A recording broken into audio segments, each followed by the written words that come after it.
Y'all asked me this question a lot, so the biggest area the Pelicans need to upgrade this offseason is...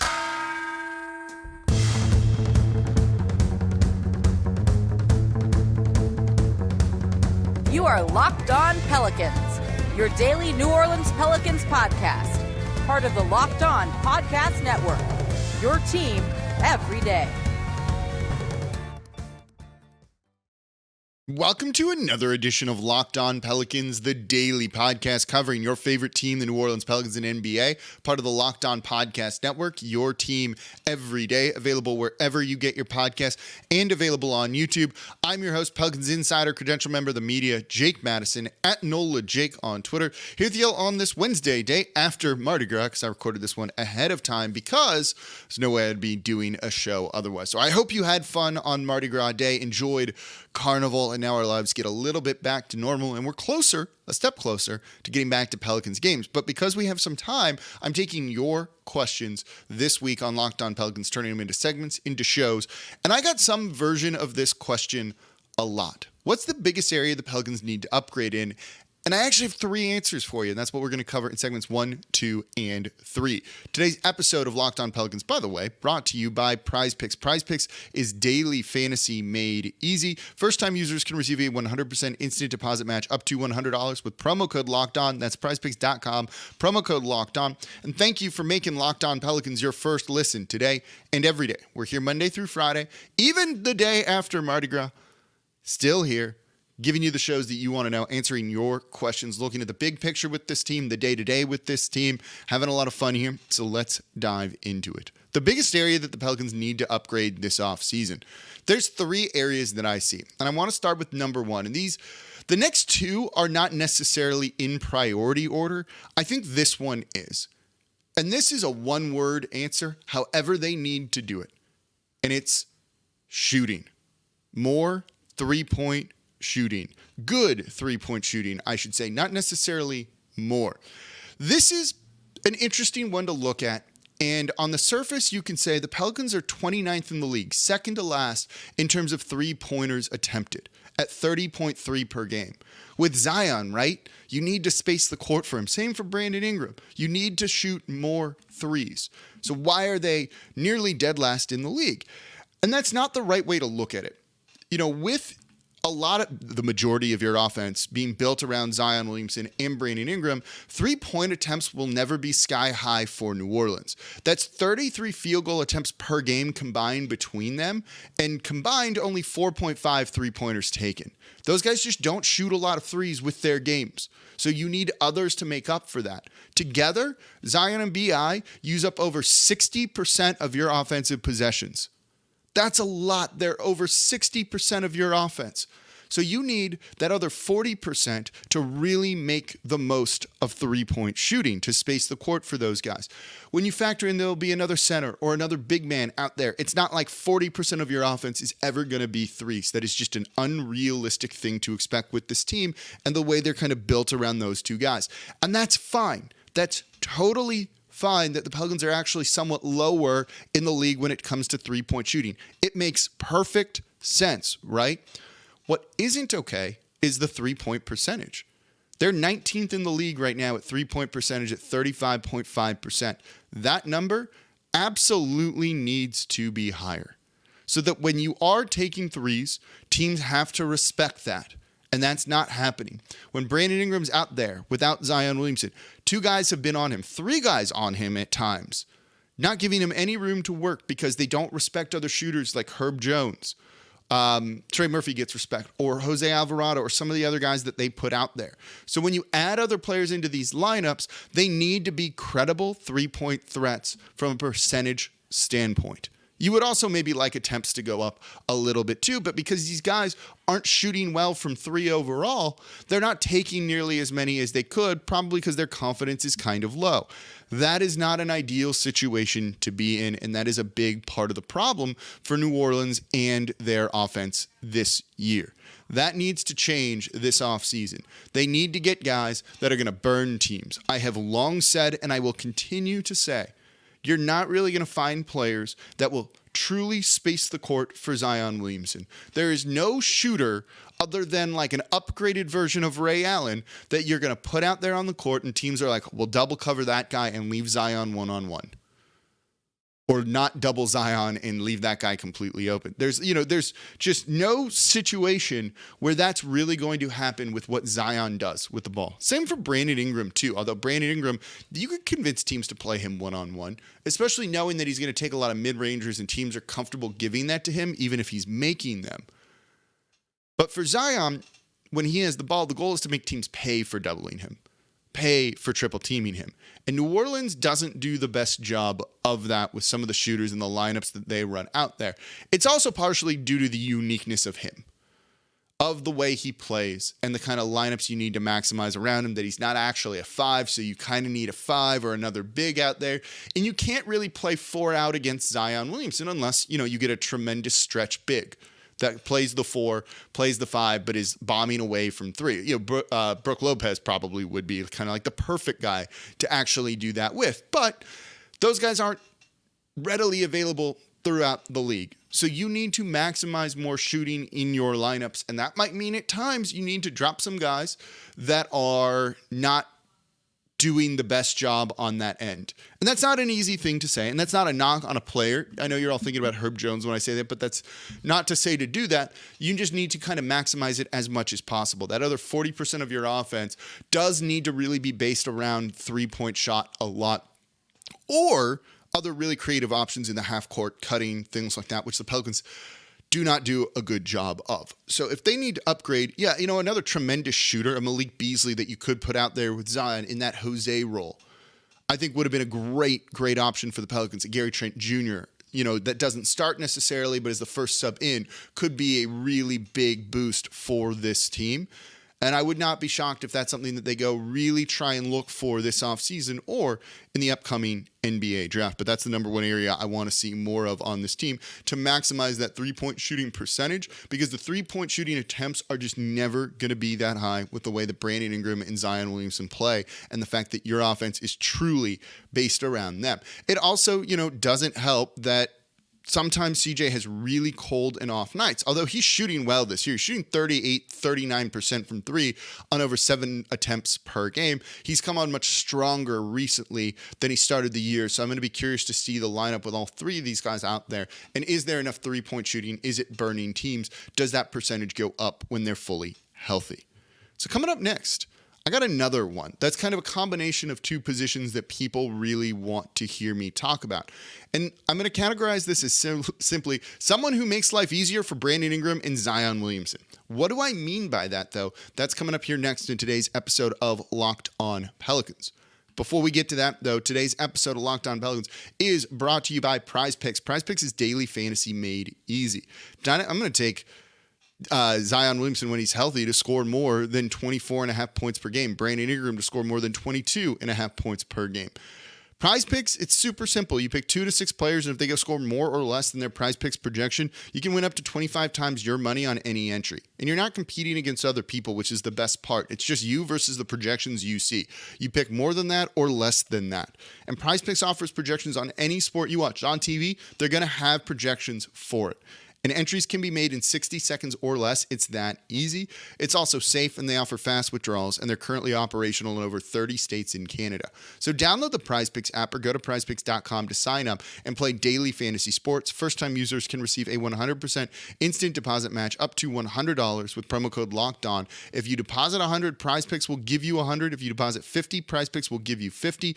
Don't forget, enter promo code LOCKEDON at sign-up for an instant deposit match up to $100. And thank you for making Locked On Pelicans your first listen today, the day after Mardi Gras. I hope you're doing okay, maybe a little hungover, but thank you for making Locked On Pelicans part of your day. Whether you're a new listener or you've been with me for the 6+ years, like 2,000 shows, I don't even know what the number is, a lot of shows. I appreciate you making the show and me part of your day, and for being so interested in the team. They're fun. I love the passion from everyone that I talk to about them.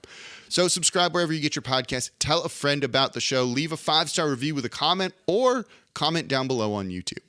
So today we're kind of looking at the three areas the Pelicans really want to try and improve upon this offseason going into next year. And this is kind of, based on what we've seen from the team this year, a little bit of last season factored into all of this too.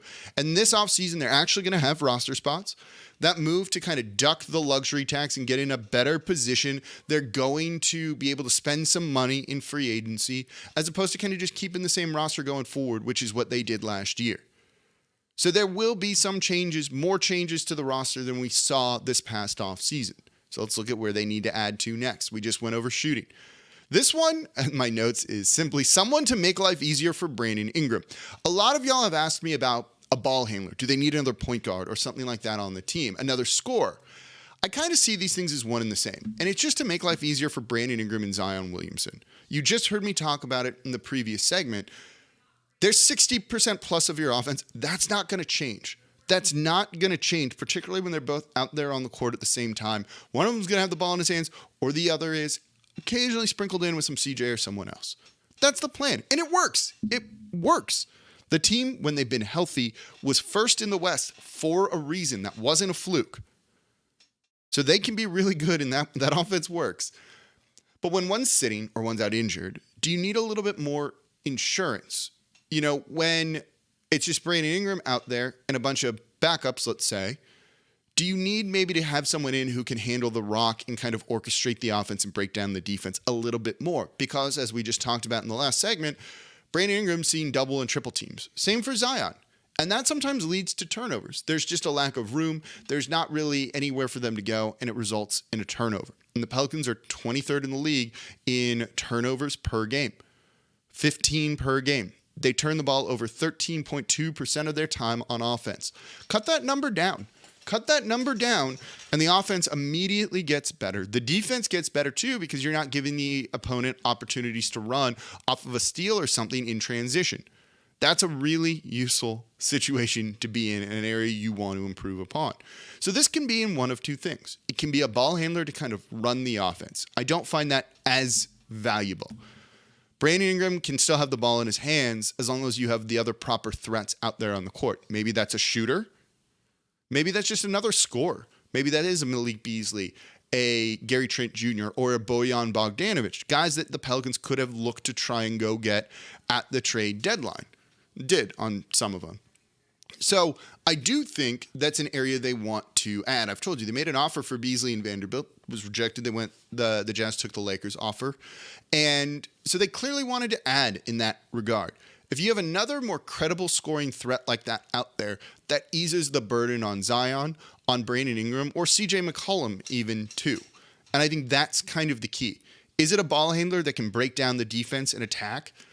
Sure, but that's not going to do you any good if your shooters don't make shots, if they can't score themselves. They'll still just kind of leave that guy kind of one-on-one on an island and live with it. And if they're not an elite scorer, but they're more of a passer, it's not going to do what you need. So it's probably more of a scorer and kind of a hybrid guy, a guy that can slash and attack as well as shoot the three well, because anyone you bring in, it needs to be a three-point shooter. This is why we've kind of wanted to see Kira Lewis Jr. out there too. It's a different dimension for the Pelicans. Getting downhill, attacking the rim, putting pressure on the rim, and seeing what it does to the defense if it frees some other people up. Just get someone who you know can do that rather than you're hoping can do that, like Kira Lewis Jr. So this is likely in the form of a guard, which is why I kind of combined ball handler and another scorer together.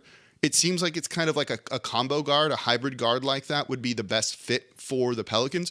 Though we're going to talk about big men in the next segment, so in theory it could be that too, but I don't think that's the direction the team should go. So yeah, they need someone. And that person, if they're trying to score, is going to have the ball in their hands, working off ball a little bit more often too. So I think a combo guard would be useful to add. Maybe that's in the draft and kind of getting one of those score first guys. I think could be a useful-esque player for them to really kind of go after, and there are some draft prospects. We'll look at that closer to the offseason, most likely in the offseason, kind of once we get past once we kind of see what the Pelicans offseason is going to look like, or if they do or don't make the playoffs. And that's an area I really think they could try and go, whether that's through free agency, and they'll have the taxpayer mid-level exception or just the regular mid-level exception to use.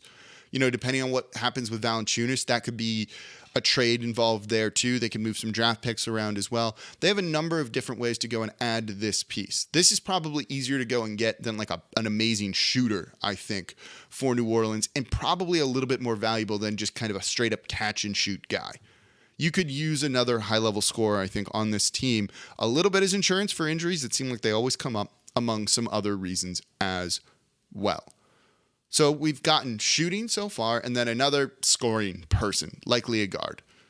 But what about big man? There is still a hole to fill there, but I don't think it's as pressing as you might think. Let's talk about that coming up here next in today's episode of Locked On Pelicans.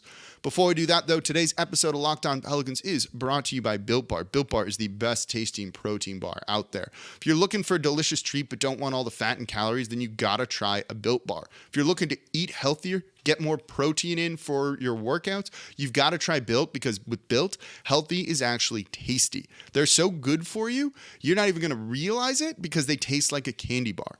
What makes Built Bars so good? They're covered in 100% real chocolate, and they come in unbelievable flavors like churro, peanut butter brownie, and coconut almond.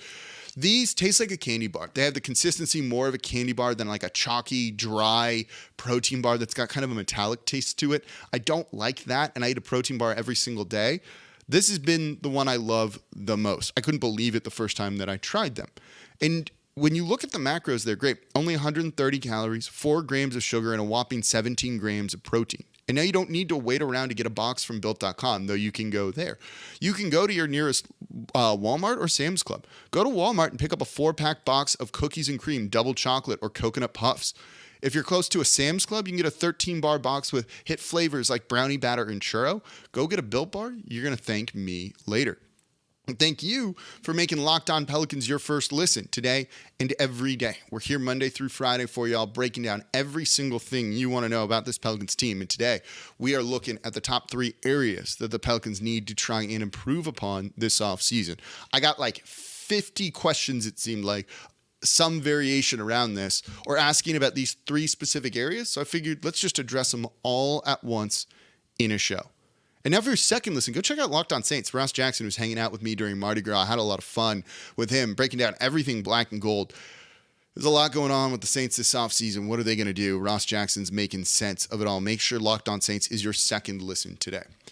So third area the Pelicans do need to upgrade on, and I said I'm not really doing this in order, but I think it's actually kind of in order. They're shooting. They need someone to make life easier for Brandon Ingram and Zion in whatever capacity that is. And there is going to be a need for another big man. And this ties into yesterday's show on Jonas Valanciunas. I think they're going to move on from him. And they're going to try and maybe look for a spot starter. And I'm going to just use Mason Plumlee as like generic spot starting center. A guy that you can give 15 to 20 minutes to and not expect him to do a whole lot, but just like hold down the fort in that time and let other people do what they need to do. And you're also just not paying this guy that much. So let's look at the big man rotation then. You have 96 big man minutes between your starting center and power forward, right? Or not even starter, between the power forward and center position. 96 minutes. Give Zion 36 minutes, let's say. 20 minutes for Larry Nance Jr. on the high, 20 to 25 minutes. Let's just round up on everything. 25 minutes for Larry Nance Jr. and 20 minutes for your spot starter, but that could be a little bit less. You still have about 15 minutes you need to fill.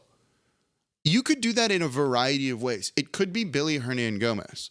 It could be a more of a rim protector, a kind of one-dimensional guy that you bring in. Nerlens Noel is an example that's used a lot, now that Mo Bamba's in LA. And just play him for 15 minutes to go out there when you need to just kind of protect the paint a little bit and throw a different look or have a different look to throw at your opponent. It also could be E.J. Liddell, their second-round pick from last year, who's out injured right now, that they may look to try and sign to the active roster this season. I said that maybe they waive Jackson Hayes if they realize they're just not going to do anything with him this offseason. Create the roster spot, sign E.J. Liddell to it, and still not go into the luxury tax, and have the full mid-level exception to use for next year. That rolls over at the start of the league new year. You can use that all season long. The Pelicans haven't touched theirs yet. They could do that this tomorrow if they wanted to, use it up and then have the full refreshed one when free agency opens. It's a smart piece of business, I think. And that might be the direction they go. EJ Liddell can kind of be a hybrid scorer for you. He's a good defender too, I thought, in college. Or it's the rim protector. I don't think it's going to be like a high-level elite scoring big man, right? Like trading for John Collins, which they were never going to do, it just doesn't make sense for the Pelicans when you look at minutes available and role and things like that. Particularly even if they are moving on from Jonas Valanciunas, you just don't need a guy like that. That seems to conflict a little bit with Zion Williamson and Brandon Ingram clogging the paint, screwing up spacing, not giving you more three-point shooting. The Collins isn't terrible with that. When those seem to be higher priorities. So I think this easily could be just EJ Liddell's spot, 15, 20 minutes per game, kind of doing his thing out there. A little bit undersized in that power forward spot. Maybe you want a little bit more length there. And maybe this is just kind of platooned between two different guys. EJ Liddell, Billy Hernangomez, EJ Liddell, someone else. I think Billy probably wants to move on from the roster and go to another team where he can take a bigger role. He seems to be a little upset this season, though he's being a very good teammate about all of this. We'll see. But I think that's the direction New Orleans is looking to try and move in. Shooting, someone to make life easier for Brandon Ingram and Zion, even though CJ does a lot of that too. And then another big man that's just kind of maybe a different look or a solid option to fill some spot minutes that you're going to need. Do you agree? Do you disagree? Do you think there's a different area I didn't cover that the Pelicans need to try and address?